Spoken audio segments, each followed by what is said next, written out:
Hi everyone, and good afternoon. My name is Amma Marfo, and I'm in a bit of sunlight. Here we go. All right, and I am coming to you from Emmanuel College in Boston, Massachusetts, and this is our October SA Tech live chat. This month we're going to be talking about Title IX and technology's role in it, and we have a panel of 3 professionals who each have a little bit of a hand in administering Title IX protocol on their own campuses, so I'm going to allow them to introduce themselves. So Colleen, you're to my left, and then Jason, and then Seth, and then we can go from there and jump right into our questions. So Colleen, we'll start with you. Great. I'm Colleen Sonnentag. I work at the University of Northern Colorado. I am our Title IX Investigative Coordinator and Trainer. So my primary responsibilities here are conducting Title IX investigations and providing that educational component for the rest of campus.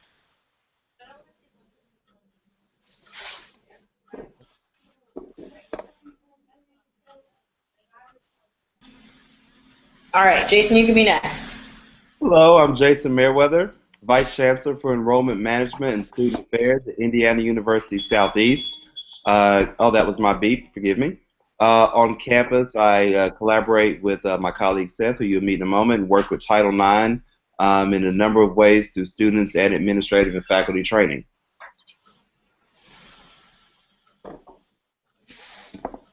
And I'm Seuth Chaleunphonh, Dean of Student Life at Indiana University Southeast. We're a regional university, but we also have residents on campus, so I come with that background in the student conduct area. Good afternoon. Thank you all for joining us. I'm really excited to hear what you have to say to share with the panel, because this has been something that's exploding on our campuses. We definitely need to be talking about it, but because it's a relatively new mandate, no one's got it perfectly yet. So having as many perspectives as possible on how to do it well is really important. So I'm going to start with our first question. So up until recently, Title IX was something that was associated with equal opportunity in athletics, and even before that, in a larger sense, just equal opportunities in education for males and females. But now it's come to take on kind of a new meaning. So how are you disambiguating this term for students, for faculty, for staff who aren't really sure why it's called this? And are you using technology to have those conversations? So anyone who'd like to can jump in first.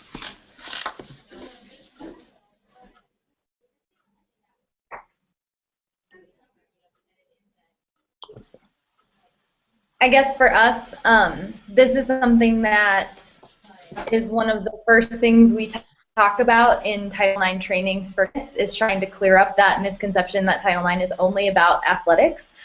Technology is a part of that, just as the training presentation would be itself in a lot of ways. So whether we're using video or information that we've collected from Qualtrics or things like that, the way we're identifying that misconception is oftentimes through technological means, but I would say in disambiguating the term itself, we haven't really used technology specifically for that.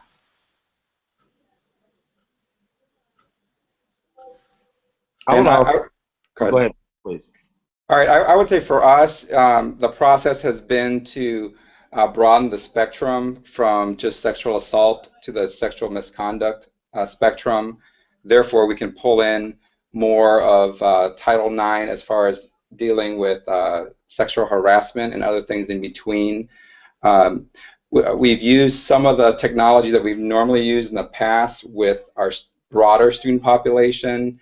And I would say some of it is translating terms like, stalking, dating violence into the spectrum of sexual misconduct. And in conduct and with the first year experience, that sort of education is very needed as our new students come in.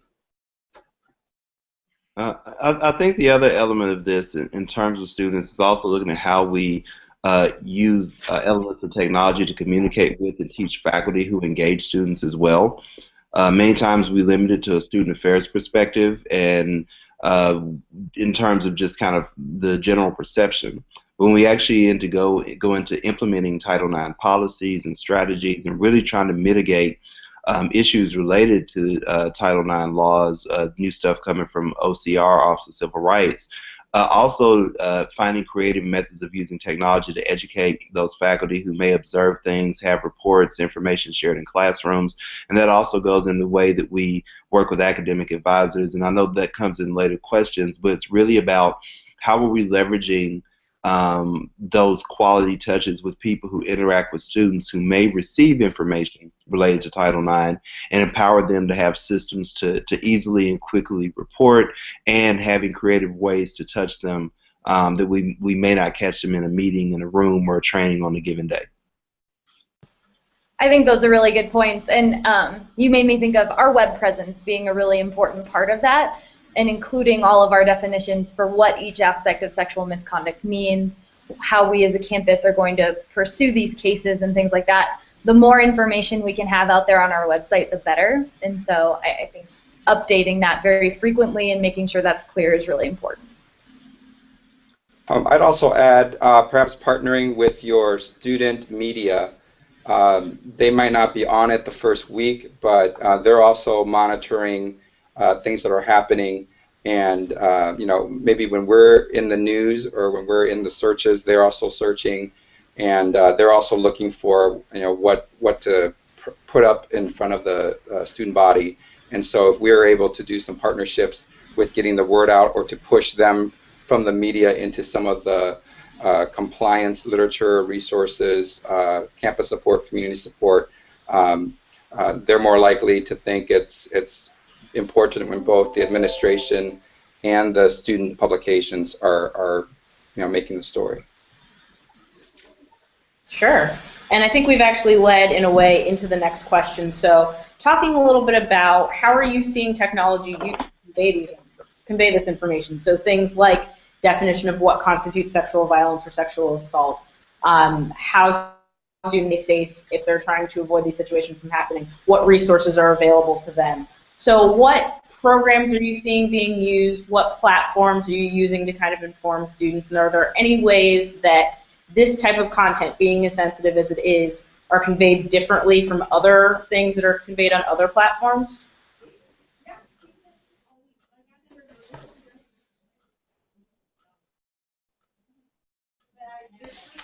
I think there's a natural concern, especially with respect to social media, and understanding what's out there, and being sure that we are responsive in terms of what's placed on social media. It's also something to understand what is our responsibility. Many times, I was in a training today where there was conversation about who's following who on Facebook or on Twitter, and what responsibility do you have and to respond to things that are put out there. And so that really gives us an opportunity to educate students in that form, in terms of how they communicate, in terms of who owns information. And so many campuses have different policies. There's no one right or wrong way to do it. But in terms of how a college campus can capture information that's used in those spaces, and how we can educate students about how maybe certain jokes, certain comments. I'm familiar with one situation where on a campus, a student made a comment on the all-popular Yik Yak. So many, you know, one more drink and, you know, I'm going to have her in the room, or something like that. Something that was just really kind of salacious and rude. But in reality, how do we have conversations with people about what that means, and what is implicated by making those type of comments, and what is the university's right to go back and track you down and find your IP address, and what you think is anonymous, but with the right subpoena, you can get around most anonymity. And so with that in mind, there's a real opportunity to educate students about their language around sexual violence and sexual assault, harassment, abuse, and all the above. One thing that we've used that I think students have been pretty responsive to is Powtoon. And so I don't know if many of you have used that tool before, but it lets you create pretty dynamic short videos. And we've used that as an introductory component to most of our trainings, and that's for students and faculty and staff members, because I think, like Jason was saying, it's really naming what those experiences are, because the lexicon that we know and that the federal government expects us to use is not how students identify, or even faculty and staff. identify specific behaviors. And so most of them don't realize that some of these things really fall within sexual misconduct in Title IX. So I think, yes, it is a serious topic, but a lot of times introducing the conversation, we use really dynamic means to do that that are really focused on the language and the actions, and less of the accusatory and scary pieces of it. I also want to bring up the concept of some students don't know what they don't know, and how do we bring them from that point to what they know that they should know, and we found on our campus, utilizing that pre-entry phase, we have some online modules from mystudentbody.com that addresses sexual violence, that addresses maybe the substance abuse that may lead to that, and try to do that in a prevention way. And I think that the pre-entry, meaning, they get these messages from us before they even come on campus. We get some support from the family and so forth. When they come on campus, they know that that's what they should know. Unfortunately, with our campus, it might take a couple of years to change that whole culture of what they know that they should know, and they start introducing some of that bystander skills that they are aware of, or the resources that they've learned that they're aware of. And I know on the onset, we've had more feedback at the on our campus, and students asking for remedies at that level, which I think is a good sign that they're beginning to know that the campus is a means to support them, to keep them safe from that sort of thing at that level. And obviously, we're going to respond as necessarily in the cases of sexual violence as well. Bystander intervention has been a really critical component in almost every single one of our Title IX trainings, and that having a responsibility to help and create a safe environment on campus for not just your best friends but your fellow UNC Bears, that has been an important message that we've been trying to give hand in hand too. Well, and I wonder too, because I think that Seth, you brought up something really important about being able to catch students at the onset. So knowing that we have this responsibility, it's been important for us, at least I know on our campus, to bring that into new student orientation. But right now we're still wrestling with, for our sophomores, for our juniors, where there isn't a natural meeting point for all of them at one time, how do we get this information to them? So how are we educating them on all of these definitions that they wouldn't have gotten at new student orientation, and basically getting the word out to those who we don't have as easy of access to? And Colleen, maybe you can speak to that a little bit, since it's something that's a very integral part of your role. Yeah, so I don't know that we've found the best way to get our returning students all in the same room and deliver that content at once. Like I mentioned, we're developing some things through Qualtrics that we'll be able to send to every student, faculty, and staff member. We're piloting some potential campus climate survey questions with targeted focus groups to make sure that the language that we're developing for that survey is going to mean something to the populations that we're trying to get that information from. And then the other thing is, I show up to anything that people ask me to. So if a faculty member is interested in more information, great, let me find a time that I can come to your class. I will take as little or as much time as you want me to. And so really, we even have gotten more requests for presentations and things like that through our website, because we've really been trying to promote that. So word of mouth is our best friend, and I just say yes to whatever I can.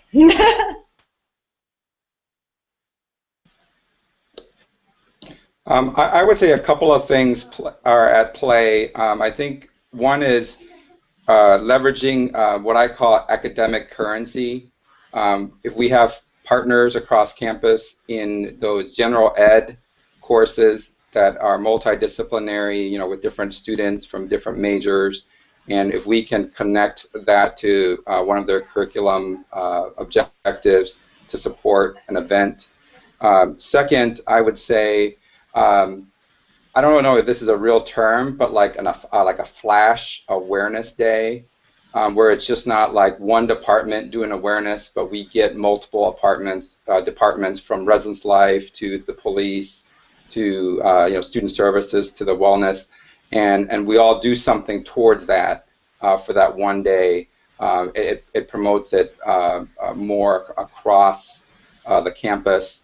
Even through faculty committees and HR and so forth. We tried to attempt that October 7th this year. It was pretty good, but it's not something that you should only do once a month or once a year. So maybe a little coordination in that regards, and even maybe doing more in the social media area as well in those regards would be helpful. Okay, so what I'm hearing is a lot of going to where students end up naturally, not necessarily meeting them where they're at, but being in classrooms and being on social media, being out in places where they're likely to be and spreading the information that way. One of the other elements I would also say, we were actually fortunate that our student newspaper, and really have to give a lot of credit to our campus life team for working with our colleagues on the faculty advisors and the students who run our newspaper, gave us a full page coverage, like a full spread in the paper, front page coverage. It was also in their online presence to have discussions about updates with Title IX. That was obviously great messaging. It's really important to have that body be a press agent for the conversation. And the other element of it is, even this is just an idea, and if you see this on our campus in a couple of weeks, know that this conversation spurred it, maybe even developing a YouTube video on information. For example, in terms of active shooter training, you have the run, hide, fight video, and so maybe there's some opportunities to create some informative stuff on YouTube. There may be some other campuses who've done that. I'm actually going to start looking as soon as this call is over. And look for people to give credit for furthering the idea. But I say all that to say that may be another great educational instrument, something that's easily shared over social media, something that lives in perpetuity on the internet, and something that can be easily reproduced, updated, and amended as policies and laws change or are adapted. Absolutely. Absolutely. I think that could be another great way to get that across. And I know I'm going to talk a little bit later about some institutions to look to for leads on that, but I know that Florida State recently produced a really impressive video that kind of shows where their campus stands on it and refers students to resources. So those sorts of things are happening, and I suspect they'll continue to as these issues continue to be the forefront and we continue to know that these are things that we need to have students understand. So moving a little bit from the education piece and into the investigation piece, rather. We talked about it just a little bit, but how big of a role can social media platforms play in informing Title IX cases once they're being investigated? So how much of it can we really use as admissible in cases? How reliable is it as a form of proof when we're adjudicating these cases? Because I know you have some thoughts about this in some cases that have wondered this very question. Yeah, that's really an interesting one. Let me say that I cannot speak to what is the best practice, but I can share a few samples of practices and tell you how they've influenced what I'm willing to do and not willing to do. Right now, in terms of the way social media has played out in a few kind of key cases, Yoder versus University of Louisville, the Mikowski case at University of Delaware had a social media component, was heavily laden in social media. The Thomas Hayden Barnes versus Valdosta State case, that had a social media component as well. Each of those had sort of different outcomes in terms of free speech, First Amendment protections, and the ability to use that information to make decisions about the student's future on campus. I really encourage everyone to really look at how state law and what federal decisions have been laid out in terms of social media as you make decisions about introducing that information into your judicial cases or into your hearings, because eventually someone is going to kind of be that seminal case that goes to the Supreme Court and the appeal goes all the way there, and then we'll have kind of a long-standing precedent. There was a case in in 2007, 2008 at Lewis and Clark College in Oregon, where a young man was alleged to have been a part of a sexual assault against a young woman off campus. And the young woman didn't report it, and then her friends created a Facebook page naming this student as a sexually violent person.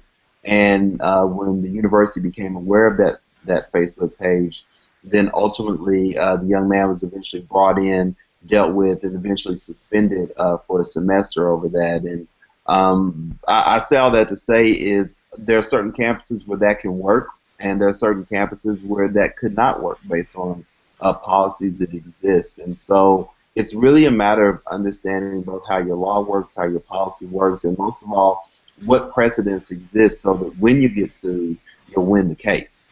As far as introducing that. And the other question is, what responsibility does the university have if an employee is following someone who tweets that they were a victim of some type of assault or some type of harassment?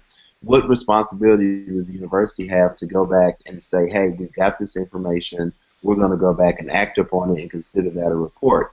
And again, it's tough to say because so many different campuses have so many different answers. Even if social media doesn't come into play in an actual judicial hearing, sometimes it's just a great place to use and to find information to be able to engage students. I have a lot of opinions about this, and I won't go into it at the moment, but you know, it's really a good place to at least find out what's going on and to pay attention to students who are making comments either about committing, perpetrating acts or being the victims of acts, and giving them a chance to get the support of the university.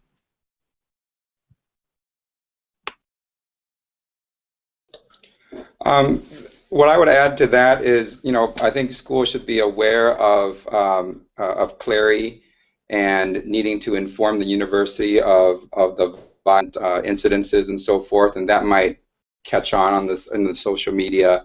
While you might not be telling the identity of the victim and the accused and so forth, depending on the size of your campus, that, you know, some of those things might leak out. As far as using social media for evidence, I don't, unless it's, you know, kind of blatant video of an incident or something like that. Just commentary, I think you have to treat that carefully. Obviously, there's a difference in standard of proof between a criminal case and a conduct case that OCR is allowing us to use a lighter standard of proof of the preponderance. So that's something to consider. And then just in general, back to the spectrum, not only talking about sexual violence, but also sexual harassment and so forth. I think our students are getting smarter with taking screenshots and submitting them to us as far as evidence.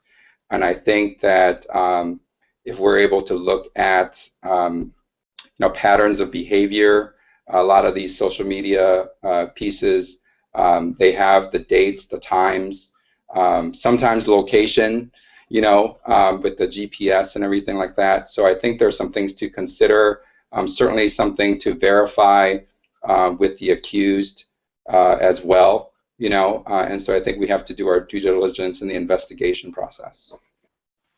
Yeah, I couldn't agree more. I think because it's laid out for us that our investigations need to be prompt, thorough, and impartial, if we were to completely neglect social media, it's hard to say that I was being thorough. And this idea of whether we have known or reasonably should have known something, and obviously I think if things are out there on social media, that creates this really compelling argument that we should have known something was going on.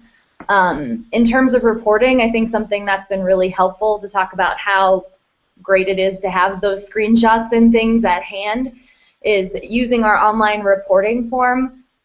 Students, or really anyone reporting, has the option of uploading photos, and so people can upload those screenshots immediately into the incident report as they choose to report. So that's been a cool feature for us to have. I mean, obviously, we still take them via email and things like that as it comes up throughout the investigation, but if students have that and want to provide it initially, they can. So real quick as a follow-up to that, I'm wondering if any of this changes or perhaps takes on a different significance if the sexual violence or sexual assault is happening online. So if the incident is exclusively virtual, how do some of these things shift, or do they not, or does it stay the same irrespective of where the incident itself takes place? Well, we actually just instituted a cyberbullying policy. Cyberbullying and cyber harassment. It's interesting because although cyberbullying per se is more of a K-12 thing, it does happen on college campuses, but cyber stalking and cyber harassment are certainly much more prevalent on college campuses. And, you know, at the end of the day, harassment, you know, green harassment, blue harassment, yellow harassment, there's no difference really in sexual harassment, cyber harassment, cyber stalking in terms of the eyes of the policy and the implementation of the policies governing harassment.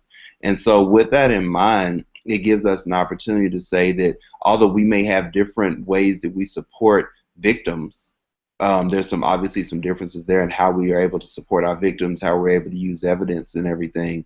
Having a specific policy that speaks to cyber harassment and cyber stalking is really, really necessary. I think for campuses who are missing those policies, I really encourage you to look at some institutions that are out there that have some great samples of those policies. I've written about a couple of campuses that have some great responses to cyber harassment especially, and have some great tools and resources for students on the campus and off the campus. And it's one of those things where we don't want to end up in a position where we're responding to that and trying to figure out what to do with it the first time a student walks in the office with a problem. We really have to be preventative and front end in nature of having those policies spelled out, and especially in front of the victim, not just having a policy that allows us to deal with the perpetrator, but really having a support system that's in place for the victim. Because many times cyber stalking and cyber harassment, as painful as they can be sort of crimes without voice for the victim. Sometimes people can tag on with inadvertently tag on without really ill intent. They're just liking something or commenting on something and not really cognizant of how painful it can be to the victim. And so with that in mind, we have to have a policy, have to have a system of support for victims, but we also have to have a system of education to really get out there what that is and have a policy that speaks to the educative standard of that as well.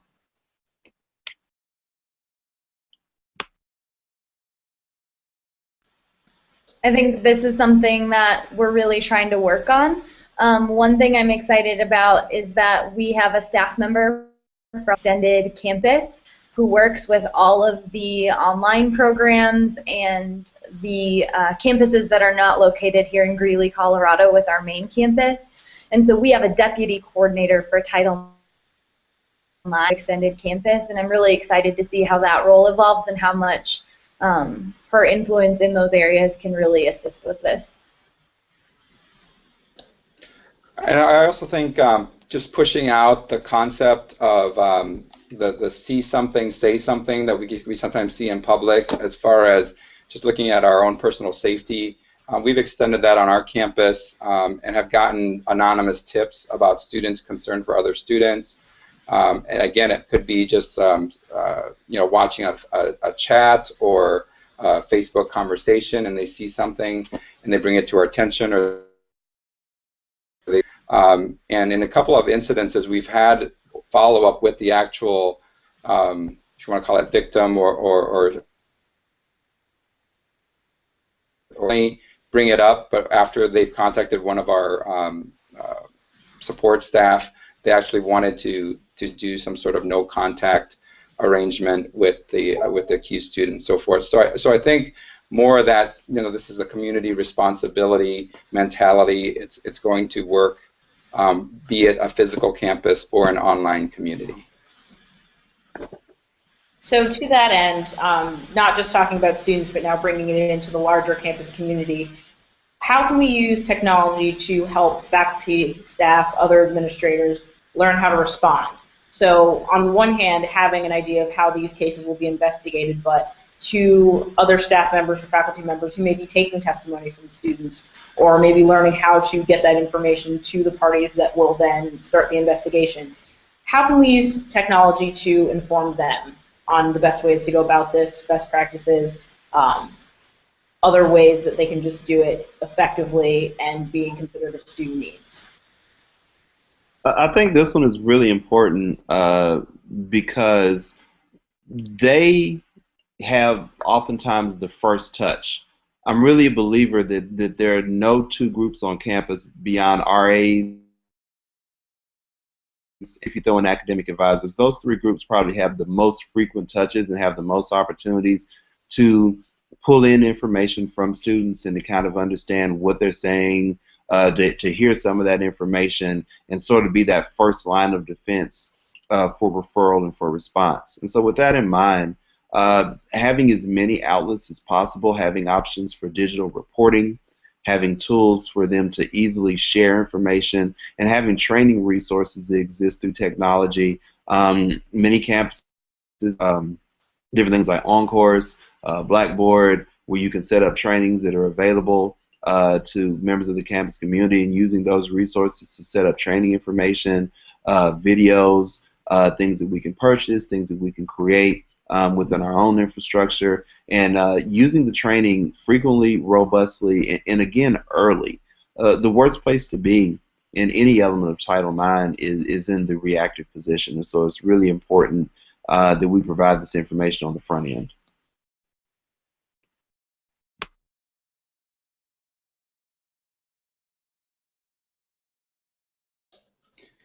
I've noticed that there's a need to clarify the FERPA standards for the faculty, to almost release them from needing to have that feel like they need the confidentiality or anonymity to build the rapport with the student.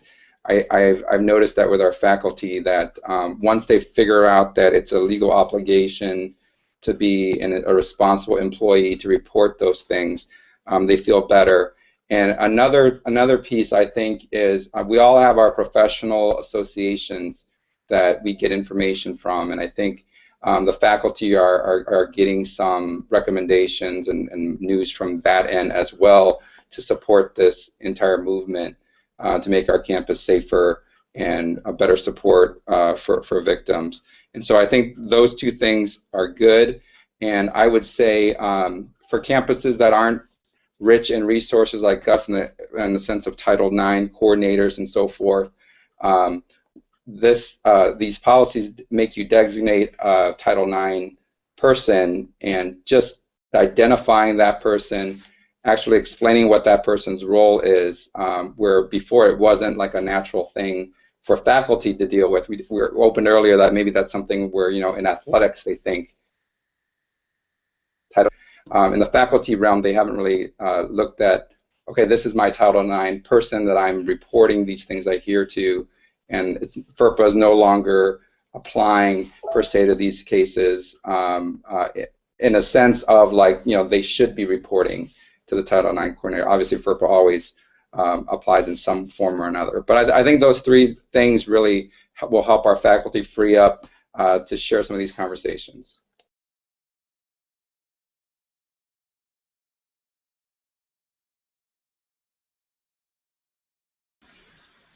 All right, Colleen, anything to add there? I would just say, like, in navigating the FERPA component, there's lots out there that has identified that Title IX trumps FERPA, and so if you can just show the documentation that supports that, that has definitely eased that conversation some, for sure. Excellent, that's a great point, because I think that it's good that everybody has that message, that FERPA's out there, that it exists, but if there is something that supersedes it, like something like this that would ensure student safety, those are the types of things that need to be put out there. So I'm glad that you said that, because I think that there's a lot of dancing back and forth between which one supersedes the other. But yeah, so I think that's good information to have and to share. So spread the word to those who might not know. So I know that as I've been listening to you all talk about it, especially being on a campus, as many of ours are, still trying to navigate how it is we want to handle this. But I think my last question is what are you seeing as far as campuses that are doing Title IX really well, be it with technology or otherwise? So who gets it? Who should we be looking to as solid examples to kind of inform some of our practices for those of us still trying to figure it all out?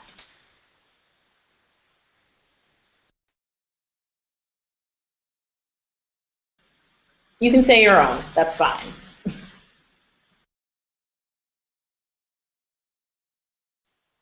So I think that we should be taking this sort of information and these resources and those ideas from any direction that it's coming from.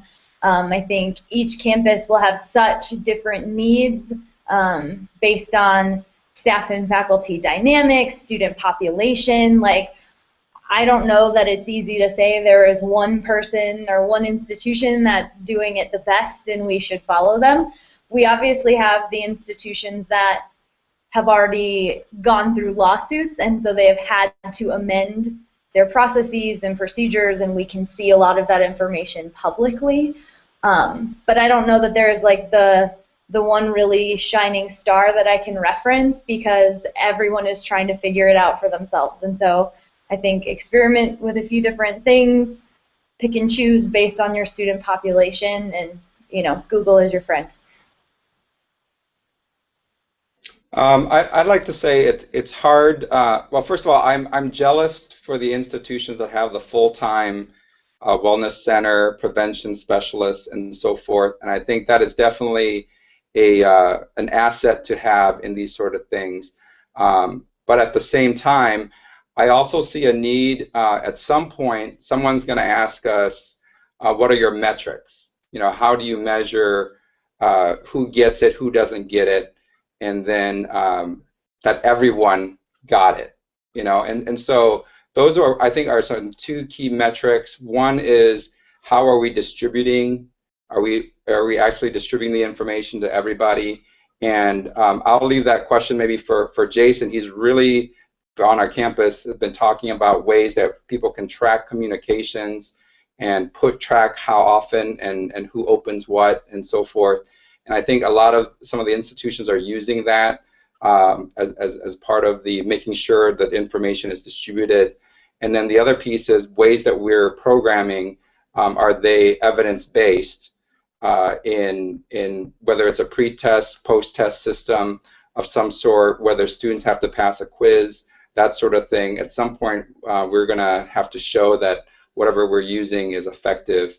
And then in the end, I would say in my realm, as far as looking at actual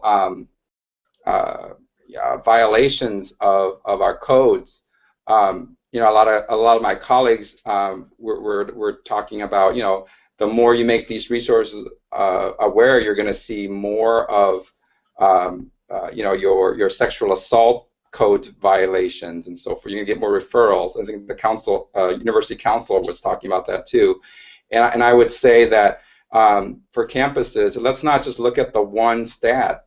This is about sexual misconduct. Let's look at the pattern for derogatory remarks, verbal abuse, written comments through email, social media, threats of violence, and also look at physical assault and so forth. Look at the whole spectrum and see in 1 or 2 years if this intervention these interventions are helping the entire spectrum of conduct cases and violations on our campuses. Yeah, I would agree with Seth. The biggest inhibitor we often have in managing issues like this beyond resources is really our own creativity sometimes. Resources is a huge problem. And I share that sort of envy with Seth, of being in a position where, some campuses who have whole teams of folks to deal with this. And so oftentimes you have to do the best you can with what you have. And so in that case, it really comes back to your creativity. And so we've been fortunate that at our institution, creativity has been our friend, and that's kind of outpaced, or the creativity has had to outpace the budget that isn't there to support some of these things. And so with that in mind, looking at behavior modification is a really important element of this as well. really assessing how peer education can be a great tool and a resource. Often, I'm a big proponent. I know sometimes Greek life. I was in a conversation about alcohol education earlier today, and I'll say the same thing here. I said there oftentimes Greek life, especially fraternities, are seen as such a heavy part of the problem, and sometimes that's imagined, sometimes it's quite real. But in either case, we've got to find opportunities where who are spokespersons among fraternity councils who we can actually, with some credibility and some authenticity, engage in this type of education and is sharing the messaging where it's real and believable among the students. Also, you know, we can measure trends in sexual assault and sexual violence and harassment among memberships of those organizations, and we can say, hey, who are some of the good players in the game that we can leverage to share their messaging, or to participate in any of the things that we're going to create in terms of training, using technology to do that. Because when you create a YouTube video, it's there, and even if you go back and delete it, someone still has it and will remember it and can find it again. And so it's really important that we have the right messages to be a part of that and a part of our education with respect to Title IX. In terms of who should we be learning for, I definitely agree with my colleague that you know there's not necessarily one best place to do it, best place to find all the information, but we can really learn from each other.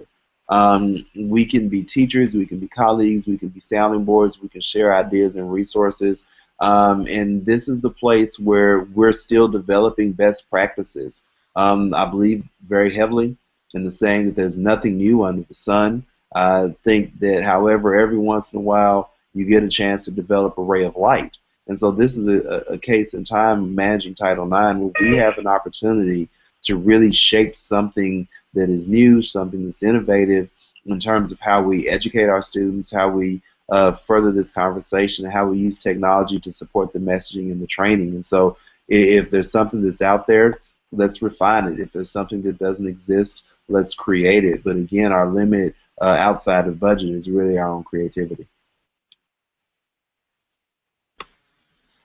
I don't know that I could have ended that any better. I think that, as Jason said, there is something really big and really new about the level of attention that we have to pay to something like this, but the ability that we have to respond to it is really only limited by what we can think about to be able to respond to it. So knowing our population, be it the students or the faculty and the staff that we work with, it's up to us to figure out how we're going to take on this new challenge. And technology is a part of that, certainly not all of it, but something that can help us out. So with that being said, I will allow each member of the panel, and Seth, we'll start with you and then go to Jason and Colleen for any final thoughts you may have, be it a tidbit of advice, maybe a question you want to have people think about, something to wrap us up before we go. Well, I think my final thoughts are, as much as we have recommendations from all sorts of areas, I do feel like we should always keep the students first. And I always see these things as it starts off with some conflict with the student. So and kind of keep in mind beyond the policies that they're looking to us to help them remedy a situation. And I think the campuses that get in trouble the most are the ones that maybe forget about the remedy, and they go and they look at the policies or what they are supposed to do, what obligations are. And I think we need to, whatever we do, we need to continually ask, are we providing a remedy? I think that's the spirit of what's trying to be conveyed to us who serve college students.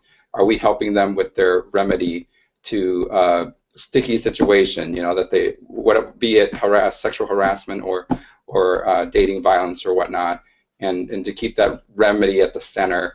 And I think that's going to help student retention too, and persistence. I mean, I think it all comes together is when they get that remedy and overcome, that setback or that challenge during their college career, there's a greater chance that they're going to graduate. Wow, Seth, you're a tough act to follow. Thank you for sharing such insight.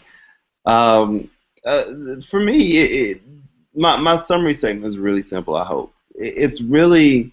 This is an opportunity for us to be the educators that we're here to be.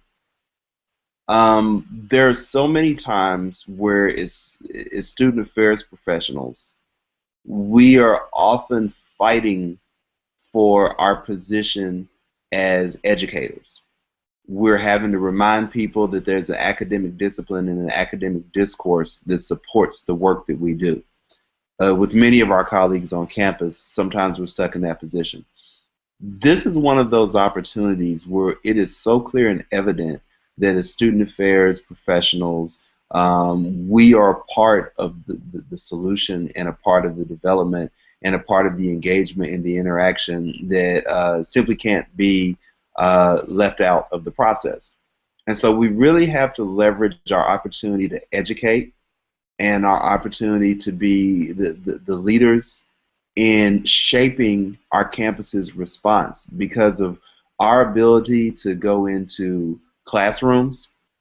You know, if you're in a first-year seminar and you've got a faculty member who's maybe not comfortable having that discussion, well, make ourselves available so that we can come in so they don't skip the conversation on sexual abuse or sexual violence. Let us be the person who goes into the classroom and says, hey, we'll take this section on for you if you don't want to have that conversation.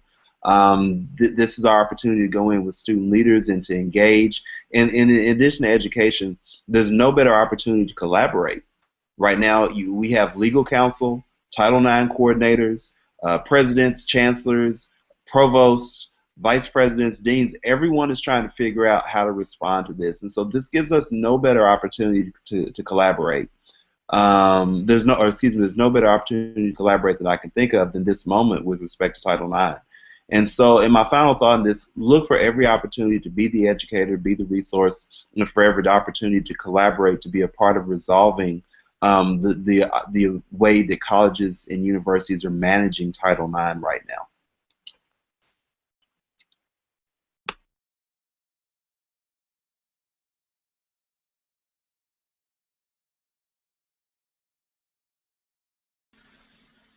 All right, call it home.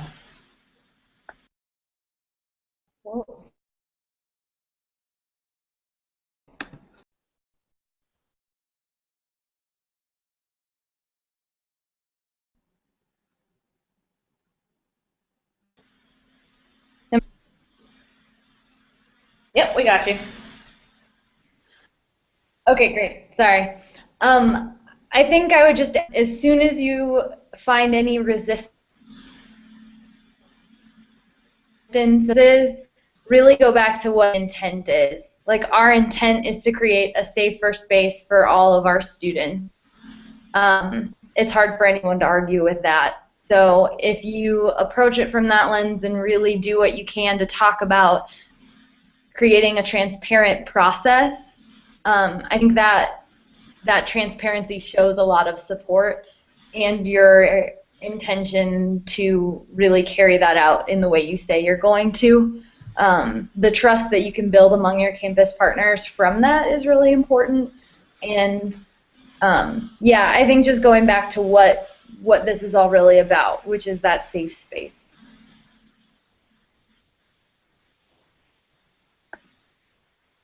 All right, so I want to thank each of our panelists, Colleen, Jason, and Seth, for giving us some time during their day to address the super important issue of Title IX and how we can use technology, be it any sorts of programs, any forms of social media, things like that, to help us be more effective at dealing with the issues that arise from Title IX on our campuses. So if you have any ideas for future live chats, please let us know. And other than that, I will sign off for today. My name is Alma Marfo. Again, I'm the Community Engagement Coordinator for the NASPA Technology Knowledge Community. Thanks so much for giving us your time, and have a wonderful day. Thank you again, everyone.